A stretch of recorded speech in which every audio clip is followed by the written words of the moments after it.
Lidia and Caliop watch Max from a distance. Standing before a long-range radio, he has barely moved for hours.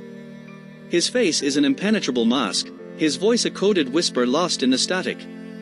Since Iván died, he hasn't left that radio, murmurs Caliop, crossing her arms. Do we know what he's doing? Lidia exhales with resignation, adjusting the cables on her computer. It's an analog radio. He speaks in code. I have no idea, but he's quieter than usual. Caliop sighs and leans heavily against the table. Not being able to recover Iván's body hasn't helped. The police still have it. Lidia nods seriously, sliding a police report across the table. The files we got are strange. Shots in the wall. No signs of a struggle. Iván, decapitated. Caliop looks up. You realize whatever happened in that apartment, it was waiting for me, right? Lidia shrugs with a crooked smile. Is that a rhetorical question, or do you want an answer? Do you enjoy this? Caliop raises an eyebrow. That the police found a Russian's body in your apartment and now they are looking for you, makes you more interesting, but definitely not nicer. Caliop rolls her eyes and steps forward, approaching Max. Max. He turns slowly, says nothing. We think we have something, she continues. Though they are days ahead, we discovered that the vinyl's sleeve doesn't just contain a location and a sound. It also has a second location, along with a date and time. Max blinks, but his expression remains stone cold. Our theory is that the first location marks where the artifact is, Caliop goes on, but to activate it, it has to be moved to the second spot at that exact date. If they already know, we know where they'll be. If not, we have a considerable advantage. Max stands immediately. Beside him, Dagmar tenses, his eyes glowing with an almost supernatural intensity, as if he senses what's coming. Lidia, Max says, his voice graver than ever, did the materials I requested arrive? Lidia nods solemnly. All set. Max adjusts his jacket. They are here. Follow me. City. But the silence of the night breaks suddenly. Engines roar in the distance. Several vans and SUVs burst out of the shadows at full speed. They slam on the brakes, tires screeching across the dusty asphalt.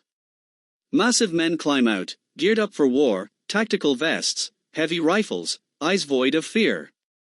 One of them opens the door of a black SUV with military precision. Viktor steps out. Lidia blinks, then slowly turns to Max. All right, never mind what I said. Max strides forward, steady and confident. Viktor stands stoic, his gaze locked on his old comrade. No words are exchanged. Just a firm handshake. Hard. Loaded with everything left unsaid. Viktor looks away and approaches Caliop. Hey, kid. Glad to see you're all right. Caliop, caught off guard by the familiarity, takes a moment before replying. Viktor. Sorry to see you under these circumstances, she says sincerely, but firmly. And sorry for your loss. From behind Caliop, Lidia casually raises a hand. Hi. I'm Lidia, she says with her trademark boldness. You can park the vehicles in that hangar before anyone spots you.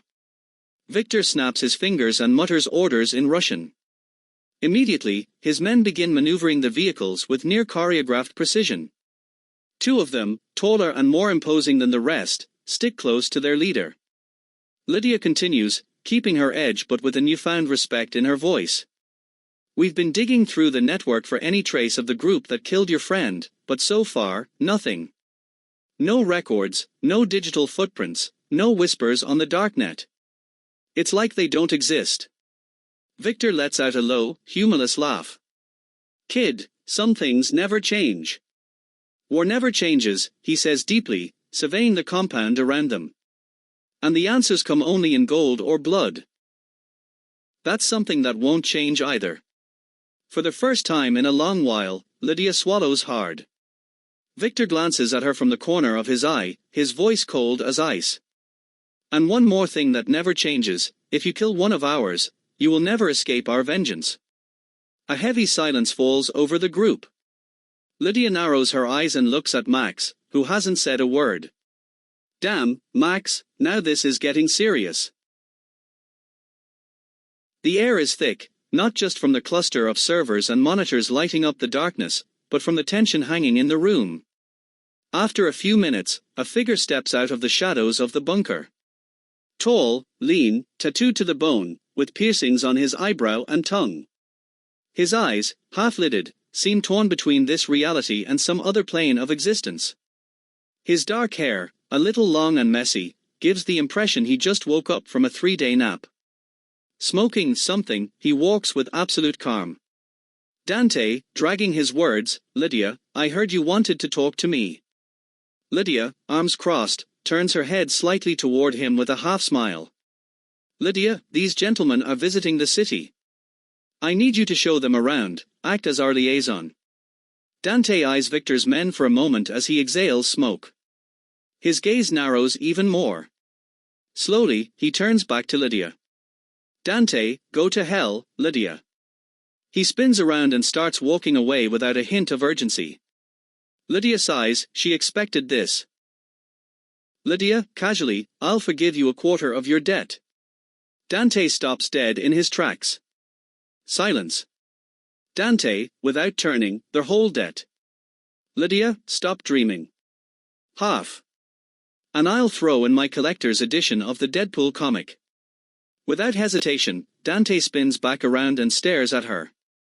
Dante, deal. He pauses, taking a drag from his cigarette as if contemplating his noble sacrifice. Dante, but not just for that. Also because you know I love you. Lidia smirks sideways. Dante grabs a laptop and slips it into a carrying case with handles. He casually approaches one of Viktor's men, a Russian who looks like he's buried more bodies than he can count. Dante hands him the laptop. Dante, all right, big guy, hold this for me. The mercenary gives him a "you're gonna die tonight" look. Dante blinks. Dante, okay. I'll carry it. He slings the case over his shoulder with a theatrical sigh. Dante, I'm gonna blast some Snoop Dogg jams in the car. Bet it'll change those faces. Cultural exchange, you know. Viktor, watching silently, exhales with the patience of a man who's been through too many wars. Viktor, sternly, Lidia, let's get serious, please. Lidia tilts her head with a "too late" expression and feigned innocence. Lidia, now you call me Lidia, huh? Too late. With that, she spins and disappears among the servers. Lidia, it's not as bad as it looks. It's worse. Viktor closes his eyes briefly and exhales. Dante sighs, looks at the Russians, then at Lidia, then back at the Russians. He takes one last deep drag of his cigarette like it's his final will before execution. Dante, murmuring, all right. I know I'm not your type, but no need to be like that. A second later, they lift him off the ground and drag him out like a package from Amazon. Dante, hey, don't touch. Don't touch. The mercenaries ignore him and practically carry him out of the bunker. Lidia smiles. This is going to be interesting.